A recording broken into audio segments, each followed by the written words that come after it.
आज की इस वीडियो में हम बात करने वाले हैं 2025 के फेमस के ड्रामा एस लाइन की। तो ड्रामा की शुरुआत होती है इसकी मेन लीड सिन से, जो कि अपने अपार्टमेंट के विंडो से बाहर लोगों को देख रही होती है। सिन को सभी लोगों के सरों पर रेड लाइंस नजर आती हैं, जो कि उसे बताती हैं कि ये सभी लोग अपने प्रेजेंट और पास्ट में कितने और किन लोगों के साथ रिलेशनशिप में रहे हैं। तभी सिन की नजर अपने सामने वाली बिल्डिंग की खिड़की में खड़ी एक लड़की पे पड़ती है। जैसे ही वो लड़की सिन को हाय करने लगती है तो वो अपनी खिड़की से पीछे हट जाती है। दूसरी तरफ सिन के अपार्टमेंट को देखकर लगता है कि उसने बहुत ही टाइम से बाहर कदम नहीं रखा। तभी सिन अपने पास्ट के बारे में सोचने लगती है, जिससे हमें पता चलता है कि सिन को बचपन ही से ये रेड लाइंस नजर आ रही हैं और सिन की वजह से ही उसकी माँ को उसके फादर के सीक्रेट रिलेशनशिप का पता चला था, जिसके बाद सिन की माँ ने उसके फादर को मर्डर कर दिया और वहाँ से भाग गई थी। इसी हादसे के बाद से सिन ने अपने आप को इस अपार्टमेंट में बंद कर लिया था। अगले सीन में हम इस ड्रामा के दूसरे मेन लीड ऑफिसर हान को देखते हैं, जो कि पुलिस स्टेशन में बैठे अपने कोलीग्स को अपनी भतीजी सियोन का बता रहे होते हैं। वो उन्हें बताते हैं कि सियोन बहुत ही ज्यादा एरोगेंट है और वो उससे बिल्कुल भी अच्छे तरीके से बात नहीं करती। इसी के बाद हान की एक कोलीग उससे फ्लर्ट करने लगती है। दूसरी तरफ हमें आर्क हाई स्कूल का एक सीन दिखाया जाता है, जहाँ एक लड़की हान अपनी दोस्तों के साथ मिलकर एक दूसरी लड़की को बुरी तरह से बुली कर रही होती है। ये लड़की और कोई नहीं बल्कि ऑफिसर हान की भतीजी सियोन होती है। किम सियोन को बहुत ही बुरी तरह से मारती है और उसे बोलती है कि कल तुम्हें किसी भी तरह से बहुत सारे पैसे लाना होंगे। अगले सीन में हम ऑफिसर हान को देखते हैं, जो कि एक लड़की के मर्डर की इन्वेस्टिगेशन कर रहे होते हैं। एक दूसरी ऑफिसर हान को आके बताती है कि बिल्डिंग के लोगों ने कल रात को एक हेलमेट पहने लड़के को इसके अपार्टमेंट में आते देखा था। वो लड़का हुलिये से कोई डिलीवरी बॉय लग रहा था।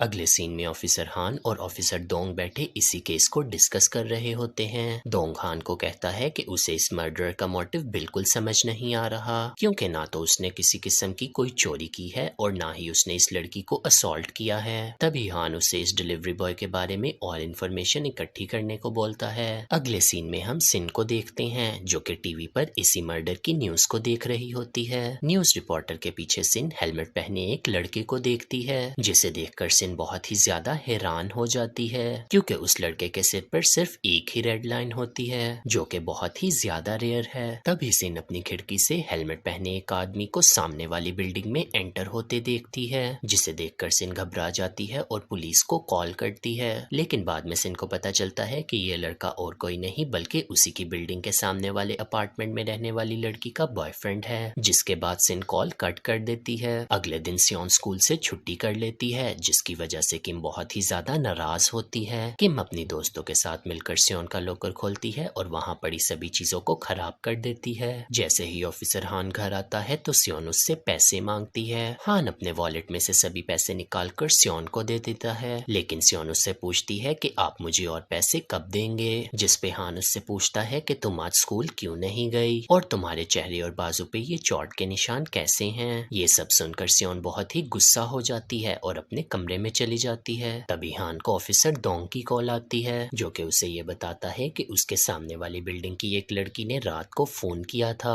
और कहा था कि उसने हेलमेट वाले एक लड़के को देखा है। ये सुनकर हान सामने वाली बिल्डिंग में चले जाता है और सिन के दरवाजे पर नॉक करता है। सिन हान को देखकर बहुत ही ज्यादा हैरान होती है, क्योंकि उसके सर पर बहुत ही सारी रेड लाइंस होती हैं। तभी सिन के ऊपर वाली फ्लोर का नेबर नीचे आ जाता है। वो ऑफिसर हान को बताता है कि ये लड़की कभी भी अपने अपार्टमेंट से बाहर नहीं निकलती, यहाँ तक कि इसका कूड़ा फेंकने भी दूसरे लोग ही जाते हैं। उस आदमी के जाने के बाद सिन फाइनली दरवाजा खोल देती है। वो हान को बताती है कि उसको कल रात को मिसअंडरस्टैंडिंग हुई थी और उसने कोई मर्डरर नहीं देखा। अगले सीन में हम सियोन को देखते हैं, जो कि और पैसों की तलाश में चोरी करने का सोचती है। जैसे ही वो एक औरत से उसका बैग छीनने लगती है तो वहाँ बहुत से लोग आ जाते हैं और सियोन को वहाँ से जाना पड़ता है। उसी रात को सियोन हेलमेट पहने एक आदमी को अपनी बिल्डिंग के ऊपर वाली फ्लोर से नीचे आते देखती है। दूसरी तरफ ऑफिसर हान और दोंग इसी केस को डिस्कस कर रहे होते हैं। दोंग सियान को बताता है कि मर्डर होने वाली लड़की जिस आदमी को 1 साल पहले डेट कर रही थी वो और कोई नहीं बल्कि वही आदमी था, जो कि कुछ महीने पहले मर्डर होने वाली लड़की का जिम पार्टनर था। वो उसे मजीद बताता है कि ये आदमी आर्क हाई स्कूल का एक मैथ टीचर है और ये हान के अपार्टमेंट के सामने वाली बिल्डिंग में ही रहता है। दोंग की बात सुन के हान को पता चलता है कि ये आदमी और कोई नहीं बल्कि सिन के ही ऊपर वाली फ्लोर का नेबर है। ऑफिसर दोंग और हान मैथ टीचर के अपार्टमेंट की तरफ जाने लगते हैं कि तभी हान को एक कॉल आती है। हान दोंग को अकेले जाने का कहता है और कहता है कि उसे एक जरूरी काम है। तभी हान एक हॉस्पिटल में चला जाता है जहां उसके फादर छत पे खड़े अपने आप को मारने की कोशिश करते हैं, लेकिन तभी सभी लोग वहां आकर उसको बचा लेते हैं। दूसरी तरफ दोंग को मैथ टीचर के अपार्टमेंट में पहुंचकर बहुत ही अजीब चीजें देखने को मिलती हैं। एक रूम की सभी दीवारें रेड लाइन से भरी होती हैं और वहां बहुत सी रस्सियां पड़ी होती हैं। ये देखकर दोंग हान को कॉल करता है, लेकिन तभी मैथ टीचर उस पे हमला कर देता है। दोंग के बेहोश होने के बाद टीचर वहां से हेलमेट पहनकर चला जाता है। तभी सिन खिड़की से उस हेलमेट वाले आदमी को सामने वाली बिल्डिंग में एंटर होते देखती है, जिसके बाद सिन पुलिस को कॉल करने लगती है, लेकिन उसका फोन बंद हो जाता है। इसके बाद सिन अपने किचन से एक चाकू और सनग्लासेस पकड़ती है और अपने अपार्टमेंट से बाहर निकल जाती है। बहुत टाइम के बाद बाहर निकलने की वजह से सिन सीढ़ियों से गिर जाती है और उसके सनग्लासेस वहां ही रह जाते हैं। दूसरी तरफ मर्डर अपार्टमेंट में उस लड़की पर हमला कर देता है। वो उस लड़की का गला दबा ही रहा होता है कि तभी वहां सिन आ जाती है। सिन को देखकर मर्डर उससे चाकू खींच लेता है और उसी को चाकू मार देता है। इतनी ही देर में ऑफिसर हान भी बिल्डिंग के बाहर आ जाते हैं। वहां गिरे हुए ग्लासेस को देखकर ऑफिसर हान फौरन बिल्डिंग की तरफ भागते हैं। ऊपर जाते ही सिन के अपार्टमेंट का दरवाजा खुला देखकर ऑफिसर हान उसके अपार्टमेंट में एंटर हो जाता है, जहां उसे बहुत सी अजीब चीजें देखने को मिलती हैं। तभी हान को सामने वाली बिल्डिंग से किसी के चिल्लाने की आवाज आती है। जैसे ही हान अपार्टमेंट की खिड़की पर पहुंचता है तो उसे सामने वाली बिल्डिंग में मर्डर नजर आता है, जो कि वहां एक लड़की को मार रहा होता है। तभी सिन उस मर्डर के टांग पे चाकू मार देती है। वो मर्डर चाकू निकालकर सिन को मारने ही लगता है कि तभी ऑफिसर हान उसको शूट कर देता है। अगले सीन में हम सिन को एक एम्बुलेंस के पास खड़ा देखते हैं। तभी ऑफिसर हान वहां आकर उसे उसके सनग्लासेस लौटाता है। तभी सिन उस मर्डर के बारे में सोचने लगती है और सोचती है कि क्या उसे भी रेड लाइंस नजर आ रही थी, और वो उस मर्डर के ग्लासेस के बारे में सोचने लगती है। उसके बाद हान सिन से पूछता है कि क्या तुम हॉस्पिटल जाना चाहती हो, लेकिन सिन उसे मना कर देती है। वो हान से पूछती है कि ये मर्डर कौन था, लेकिन हान उसे कहता है कि वो उसे ये सब बाद में बताएगा। तभी वहाँ ऑफिसर हान की भतीजी सियोन आ जाती है, जो कि सिन से पूछती है कि तुमने ग्लासेस क्यों पहने हुए हैं, लेकिन सिन उसे कोई भी जवाब नहीं देती। अगले सीन में हम सियोन को देखते हैं, जो कि अपने रूम में बैठी होती है। तभी वहाँ ऑफिसर हान आते हैं और सियोन उससे और पैसे मांगने लगती है। ऑफिसर हान उसे गुस्सा होकर बोलते हैं कि क्या तुमने मुझे अपना पर्सनल एटीएम समझा हुआ है। ऑफिसर हान उससे और पैसे मांगने की वजह पूछते हैं और उससे पूछते हैं कि उसे ये सब चोट कैसे लगी, जिस पर सियोन नाराज हो जाती है और कहती है कि तुम्हें मेरी परवाह कब से होने लगी। जैसे ही हान सियोन के कमरे से बाहर जाने लगता है तो सियोन उससे पूछती है कि तुम सिन के साथ क्या कर रहे थे। हान उससे पूछता है कि तुम सिन को कैसे जानती हो, जिस पे सिन उसे बताती है कि वो और सिन मिडिल स्कूल में क्लास फेलोज थे और सिन की माँ उसके फादर का मर्डर करके वहाँ से भाग गई थी, जिसके बाद से सिन ने अपने आप को अपार्टमेंट में बंद कर लिया था। दूसरी तरफ हम सिन को देखते हैं, जिसे अपने पावर की इम्पोर्टेंस रियलाइज हो गई होती है। वो सोचती है कि आइंदा से वो इस पावर का इस्तेमाल दूसरे लोगों की मदद करने के लिए करेगी। तभी सिन को उसके फोन पे एक मैसेज आता है, जिसपे ये लिखा होता है कि मैं भी दुनिया को तुम्हारी ही नजर से देखता हूँ और अगर तुम मुझसे मिलना चाहती हो तो तुम्हें आर्क हाई स्कूल आना होगा। ये मैसेज पढ़कर सिन बहुत ही ज्यादा परेशान हो जाती है। अगर आपको ये वीडियो अच्छी लगी हो तो हमारे चैनल को सब्सक्राइब और बेल आइकन को प्रेस करना बिल्कुल भी मत भूलिएगा, ताकि आपको फ्यूचर में आने वाली हर नई वीडियो का नोटिफिकेशन टाइमली मिलता रहे।